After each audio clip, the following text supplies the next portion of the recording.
When difficulties happen, difficulties are part of this human experience. Little ones, medium ones, massive ones.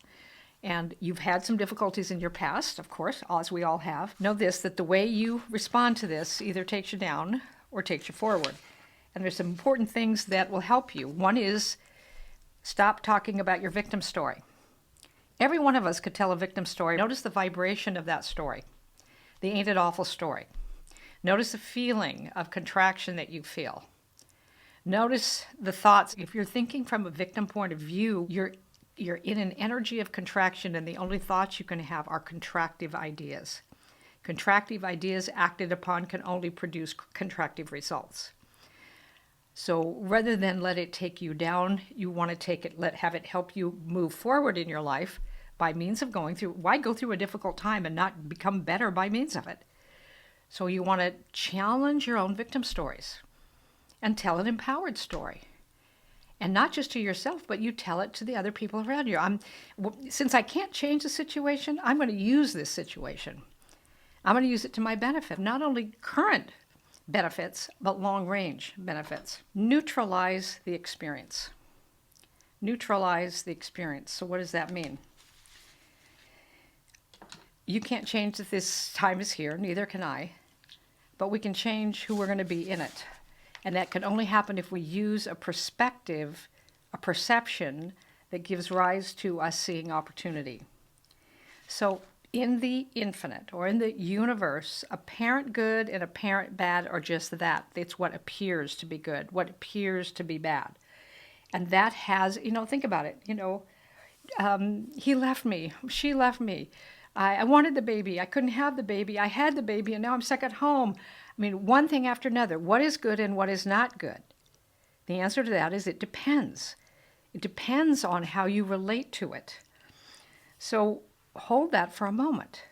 The first step to recognize is that if you want to harvest good, you've got to neutralize the experience. It happened. It's happening. Truth is, I still have choices here. So neutralize the experience, which means that you're no longer reacting to it. You're no longer, oh, this shouldn't be happening. How long is this going to last? When will it end? We're not dramatizing it, and we're not telling our victim stories. We're going, okay, here it is. Notice just in your own nervous system. Take a breath with me on that one. Okay, here it is.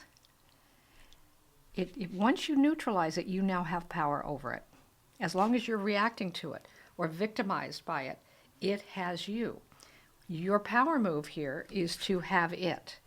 It is what it is. I get to determine what that's going to mean to me.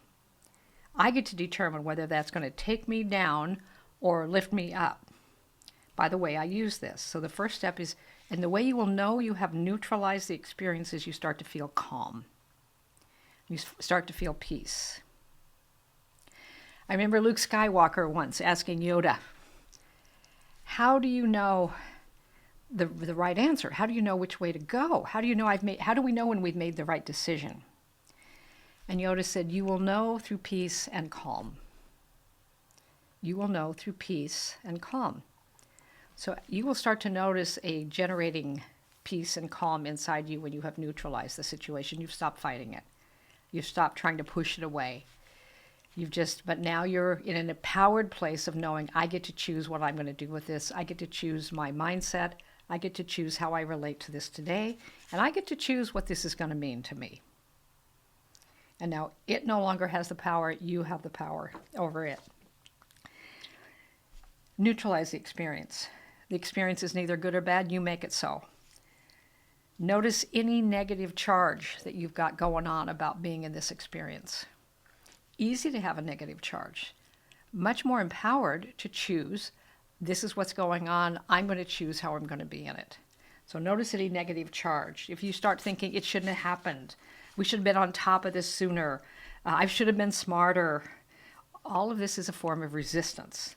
And it creates static in the mind and static in the nervous system. And actually, in an odd way, it actually puts cement on the difficulty in our lives. It's like it just keeps it stuck in us because we're fighting it, we're resisting it. And one of the ways to Neutralize it. If you got a lot of that perhaps going on, is schedule a pity party. Over many, many years of training people, understanding that you can have, quote unquote, a pity party. You can schedule, but like any party, it's got to have a beginning and an end. It doesn't go on and on and on.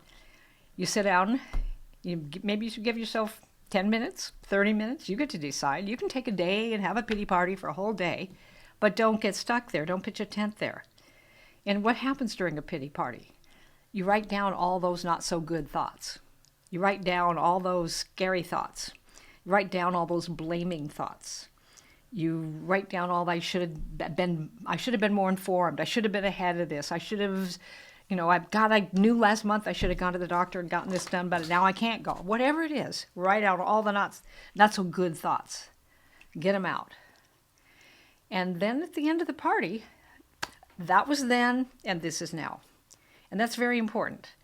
You say that was then and this is now. So the things that I could have done, I didn't do.